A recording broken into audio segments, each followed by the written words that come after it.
Padre Celestial, te doy gracias, Señor, por esta noche. Gracias, Señor, por los hermanos que están aquí. Te pido, por favor, que toques nuestros corazones, que los abras. Abre nuestros ojos espirituales para que podamos verte, para que podamos ver tu gloria, Señor, y entender tu palabra. Pongo este seminario en tus manos para que lo bendigas y te doy gracias en el nombre de Cristo Jesús. Amén. Bueno, entonces, vamos a hacer así un súper resumen rapiditito de todo de lo que hemos estado hablando durante todas estas semanas. Y habíamos dicho en el principio que la Biblia es como una pequeña biblioteca, ¿verdad? Habíamos dicho que habían 39 libros del Antiguo Testamento y que en el Nuevo Testamento tenemos 27 libros, ¿verdad? Y estos libros eran una colección de escritos de israelitas, ¿verdad? Había diversas historias que entrelazadas formaban una historia principal, que era la historia de Dios, ¿verdad? Cuando leímos nosotros y analizamos Génesis, entendimos la entrada del pecado a la creación y también comprendimos la promesa de bendición a todas las familias de la tierra por medio de la familia de Abraham, que el Señor le prometió a Abraham que iba a bendecir a su descendencia. Y también vimos que cuando empezó a crecer esa descendencia de Abraham, llegaron a Egipto y ahí estuvieron 400 años y los egipcios los hicieron esclavos. Pero el Señor los sacó de ahí y en el libro de Éxodo está la historia de la liberación de la esclavitud del pueblo del Señor. Y ahí también aprendimos acerca de las plagas que Dios utilizó para sacar a su gente.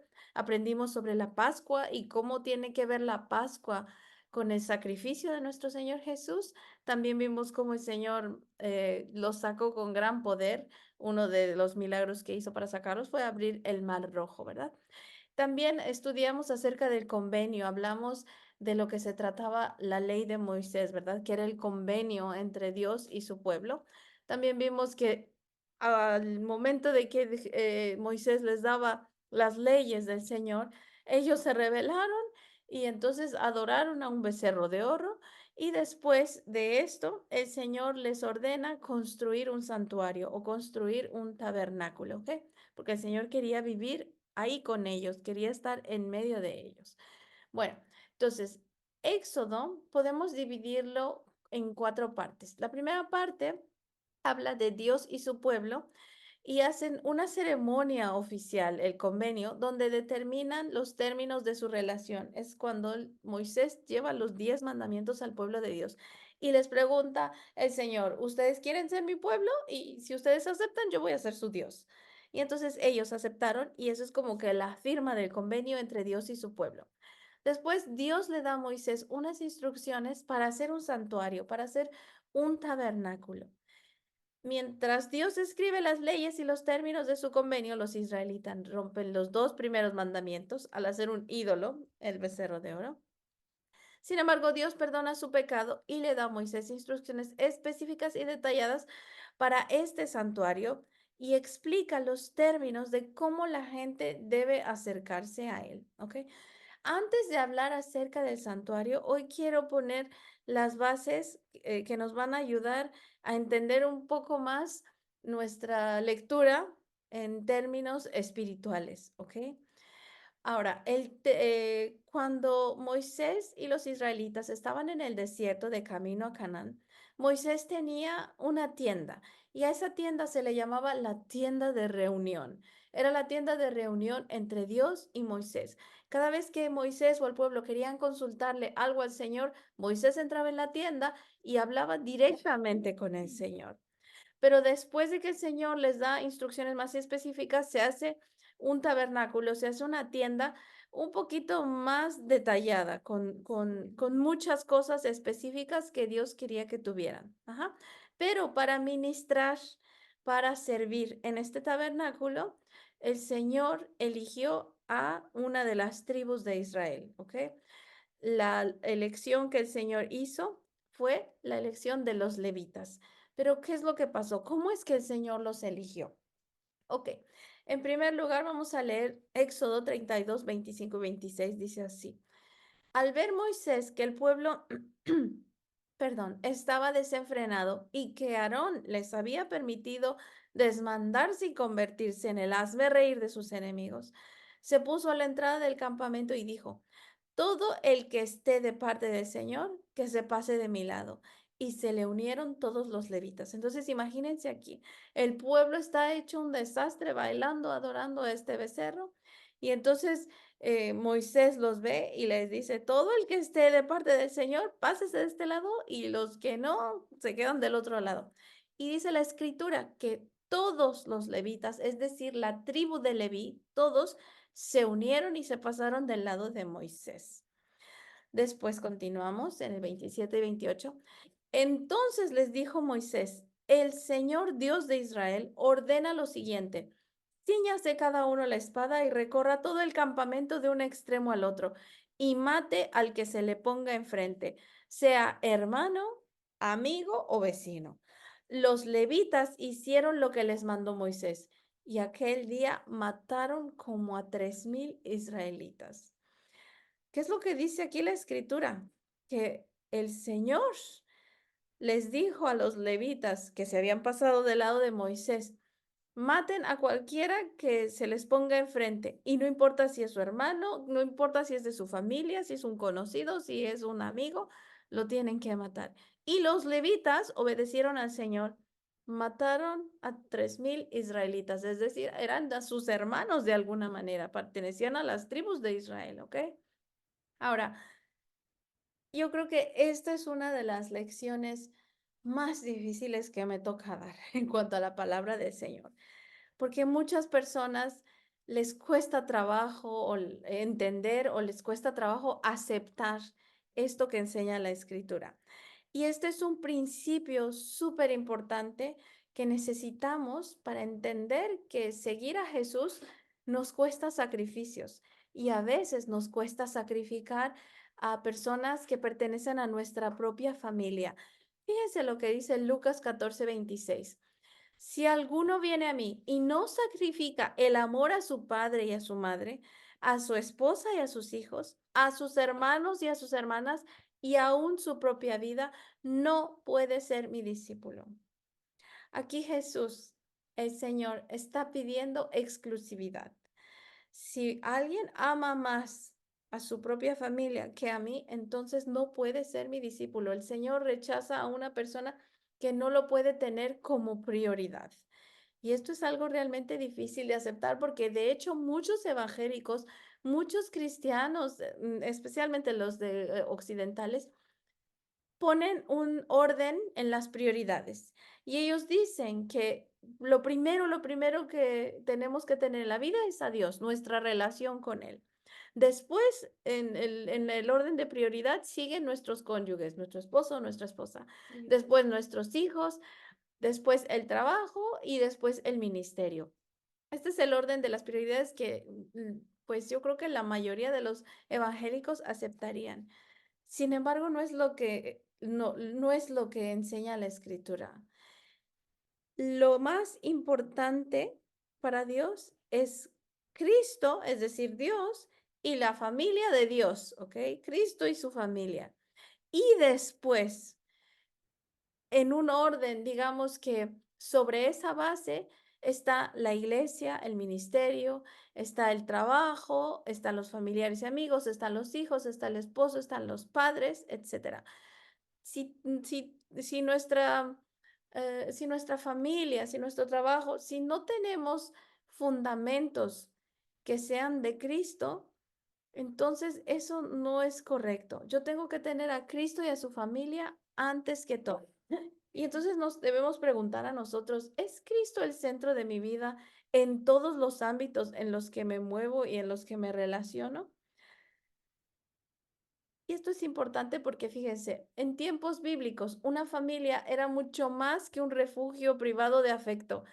Era una unidad productiva que abarcaba generaciones. Una escritora que se llama Nancy Pearcey, en un libro que escribió que se llama Love Thy Body, explica: antes de la revolución industrial, el hogar realizaba una serie de funciones prácticas. Era el lugar donde la gente educaba a los niños, cuidaba a los enfermos y ancianos, dirigía industrias familiares, atendía a los clientes y a la comunidad y producía excedentes para ayudar a los pobres. Es decir, que la influencia de los hogares se extendía a toda la sociedad. Por eso es que tenemos esta frase que dice que la familia es la base de la sociedad. Cuando tenemos familias un poco disfuncionales, la sociedad se va a empezar a tambalear, se va a convertir en una sociedad también disfuncional. La primera carta a Timoteo 3:15 dice así: para que, si me tardo, dice el apóstol Pablo, sepas cómo hay que comportarse en la familia de Dios, que es la iglesia del Dios vivo, columna y sostén de la verdad. Aquí Pablo nos está diciendo que la familia de Dios es la iglesia, ¿ok? Entonces, si lo más importante es Dios, pues entonces su familia también va a ser así de importante como lo es Él, ¿ok?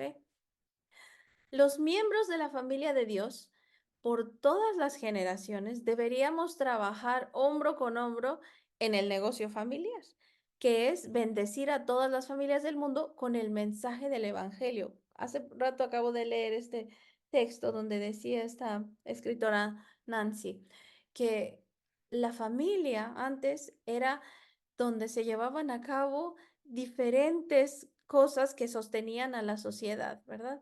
Lo mismo sucede con la familia de Dios. Ahí dentro de esta familia se deben llevar a cabo trabajos, se deben realizar cosas que van a ser el fundamento de absolutamente todo lo que queramos hacer. Y el principal objetivo de la familia del Señor, o digamos que el negocio familiar, el trabajo de la familia, pues es llevar el evangelio a otras personas, no nada más con palabras, sino también con nuestros hechos, con nuestras actitudes. Ahora, muchas personas ven a Jesús como un Dios personal, con quien interactuamos uno a uno. Y eso nos lleva a distinguir entre la lealtad a Dios y la lealtad a la familia de Dios.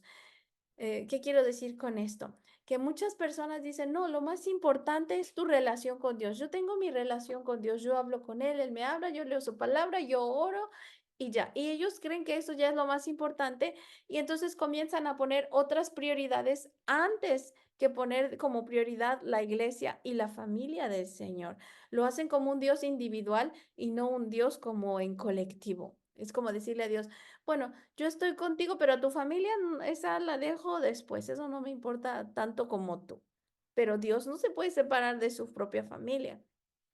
Para Jesús, la única manera de relacionarse con Dios es dentro de la comunidad de su familia.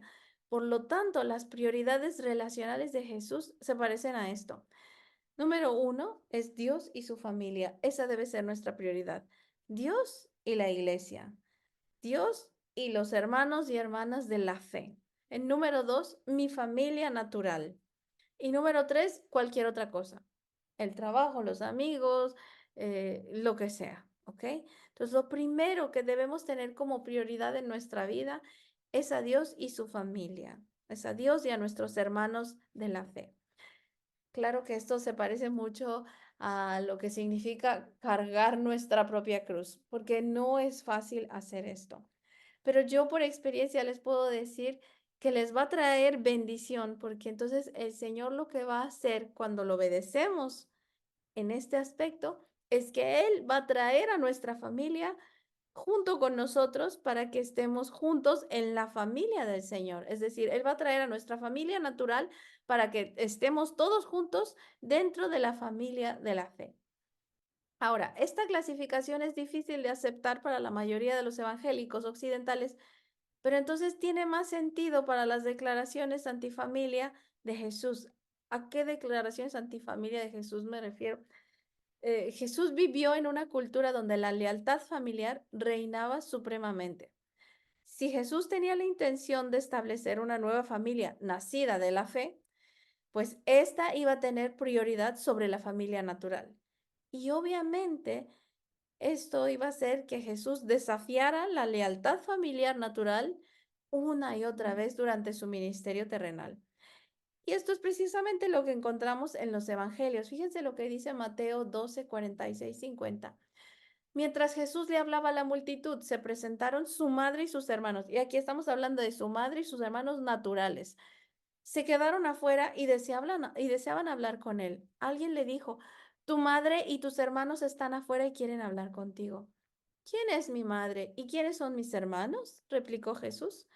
Señalando a sus discípulos, añadió, aquí tienen a mi madre y a mis hermanos, pues mi hermano, mi hermana y mi madre son los que hacen la voluntad de mi Padre que está en el cielo. Amén. Esto está clarísimo, que Jesús está poniendo prioridad a la familia celestial, a la familia de la fe, antes que a su propia familia natural. Y yo se los digo esto porque hay veces, quizá habrá ocasiones en que nuestra lealtad a Dios va a tener que sacrificar nuestra lealtad, puede ser a nuestros padres o a nuestros hijos o a nuestros propios esposos. Y van a haber decisiones a veces que tengamos que tomar, pero la decisión correcta siempre va a ser poner a Dios primero. Lo que diga Dios es lo más importante. Yo no voy a hacer algo que mi familia me diga que me vaya a llevar en contra del Señor.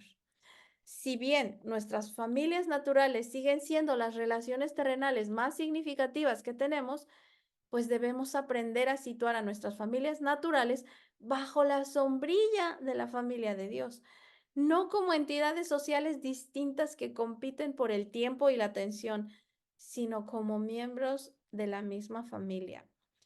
La familia terrenal y la familia espiritual deben ser colaboradoras, nunca competidoras. Yo nunca debo decir, es que mi familia es más importante que la familia de Dios o la familia de Dios es más importante que mi familia. Debemos ser colaboradoras. Para eso, si ponemos nuestras prioridades en orden, el Señor mismo se va a encargar de traer a nuestras familias a la familia de la fe. Y eso yo lo he vivido. Se los digo por experiencia, a pesar de que mi esposo no es creyente todavía. Él me ha apoyado, me ha ayudado, ha servido en el ministerio y eso es un milagro del Señor. Y yo sé que es porque en mis prioridades tengo a Dios como, como primera, pues sí, valga la redundancia, como mi prioridad, ¿ok? Él es el número uno. Lo que diga es, el Señor es lo que yo voy a hacer primero. ¿Y esto qué tiene que ver entonces con la elección de los levitas? Vamos a regresar al tema de los levitas. En Éxodo 32:29 dice así, entonces dijo Moisés, hoy han recibido ustedes plena autoridad de parte del Señor. Él los ha bendecido este día, pues se pusieron en contra de sus propios hijos y hermanos. Cuando nosotros nos ponemos en contra de nuestros propios hijos o hermanos, en el sentido de que quizá ellos están llevando un estilo de vida que no le agrada al Señor, pero nosotros elegimos lo que Dios nos está ofreciendo, entonces, ¿qué recibimos? Autoridad de parte del Señor. ¿Para qué vamos a recibir autoridad? Ahora, ¿quién se va a unir hoy al Señor? Hay que hacernos estas preguntas. ¿Quién quiere recibir la bendición y la plena autoridad de parte del Señor? Y esa autoridad es para servirle en un ministerio como sacerdote. ¿Qué hace un sacerdote? Un sacerdote es como un intercesor, un intermediario entre Dios y las personas. Cuando el Señor nos escogió a nosotros, tenía en mente hacernos sacerdotes de Él. Nosotros somos los que servimos en su templo. Su templo es la iglesia. Fíjense lo que dice Pedro 1:2, 9. Ustedes, y aquí ustedes está hablando de ustedes, ¿ok? Nosotros. Ustedes son linaje escogido, real sacerdocio, nación santa, pueblo que pertenece a Dios para que proclamen las obras maravillosas de aquel que los llamó de las tinieblas a su luz admirable. El Señor nos ha elegido como levitas espirituales. Somos sacerdotes del Señor. ¿Cuándo recibimos esa autoridad para ser sacerdotes, para representarlo, para poder llevar a cabo su obra? Cuando nosotros lo ponemos como prioridad, aun cuando sea prioridad sobre nuestras propias familias terrenales.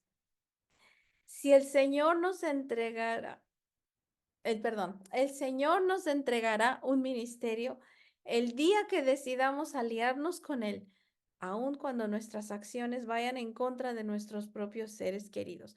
Pero no tengan miedo porque el Señor es bueno y Él lo que va a hacer es que ustedes se van a convertir en ejemplos y cuando su familia, aunque al principio los llegara a rechazar por lo que ustedes han decidido hacer para servir al Señor, el Señor va a tocar los corazones de sus familias y ustedes como sacerdotes tienen ahora la autoridad para poder interceder por ellos, para que el día de mañana ellos también se unan a nosotros y ellos también se conviertan en sacerdotes del Señor. Amén.